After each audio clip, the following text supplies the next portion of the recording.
São Gregório Magno, ele era monge do mosteiro, que havia um mosteiro no Monte Célio, em Roma, é uma das 7 colinas de Roma. Existe até hoje o mosteiro onde ele era monge, né? Ainda é um mosteiro beneditino, e ele foi mais tarde eleito bispo de Roma, consequentemente Papa. E ele é o biógrafo de São Bento. Todas as informações históricas que nós temos de São Bento chegam até nós através de um livrinho dele chamado Os Diálogos. Esses diálogos são conversas que ele tem com outros monges ou com discípulos dele, né? E no livro segundo, são 4 livros, no livro segundo dos diálogos ele conversa com Pedro, que é um diácono da Igreja de Roma, e na conversa com esse Pedro, ele conta, através de pergunta e resposta, é um estilo literário, né? Os diálogos, e através de perguntas do discípulo e respostas dele, ele conta a vida de São Bento, né? Então, chamado Vida e Milagres de São Bento, por São Gregório Magno. Então, o que nós temos de informação sobre São Bento é esse livro e, claro, a regra de São Bento, né?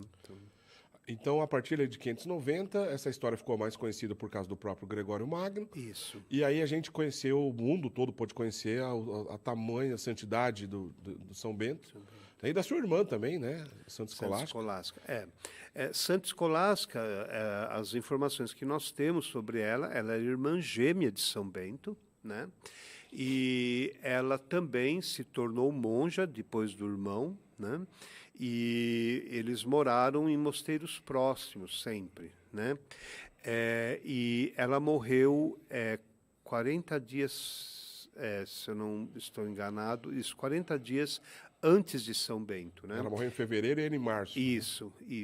E aí eles são enterrados juntos. E durante muito tempo, no final do século XIX, início do século XX, todas essas histórias dos santos, essas vidas dos santos, elas foram tidas como lendas, um pouco como maneira piedosa de se contar a história, mas que não tinha muito fato. Então, tem uma tradição ligada a São Bento, lá em Monte Cassino, mas dizer que Santa Escolástica, chegaram até a questionar se eram de fato personagens verdadeiros, porque não tem outras referências fora de São Gregório Magno, ou se eram simplesmente modelos edificantes que São Gregório criou para transmitir a fé. Monte Cassino, onde está sepultado, é no sul da Itália, abaixo de Roma, entre Roma e Nápoles, né?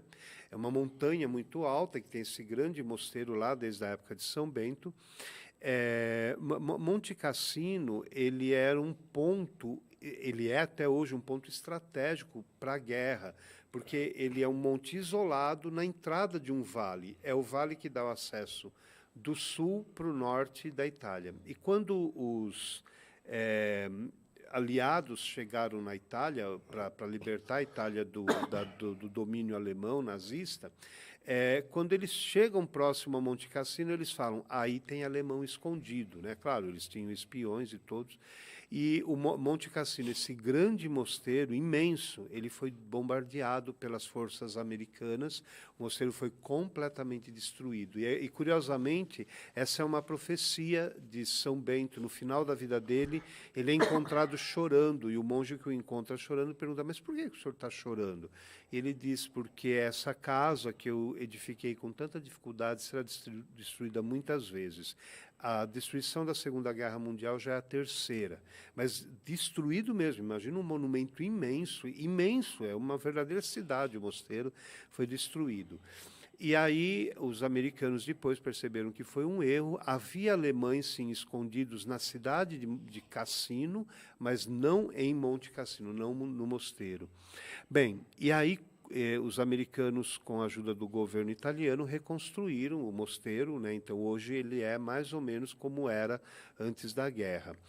E ali tem o túmulo de São Bento de Santa Escolástica, e o abade pediu que fossem tiradas as relíquias. Assim, tem uma curiosidade, nesse bombardeio caiu uma bomba imensa, do lado do altar, aonde está o corpo de São Bento e Santa Escolástica. Essa bomba não explodiu. Ela está lá em Monte Cassino até hoje como testemunha da proteção de São Bento mesmo e Santa Escolástica sobre aquele lugar. E o abade, então, como foi muito comum aí nos anos 50, 60, várias relíquias de santos, dos quais tinham dúvidas, fizeram exames, ele pediu que abrissem o túmulo de São Bento. E foi aberto e encontraram lá duas ossadas, foram feitos os testes, né, que era possível na época, e se identificou. Era realmente de um homem e uma mulher com idade muito próxima, eles eram gêmeos, né? Do século VI e que tinham um parentesco muito próximo. Os exames não conseguiam dizer, olha, são irmãos e tudo. Quer dizer, é a ciência provando alguma coisa que uma longa tradição já afirmava, né? Então,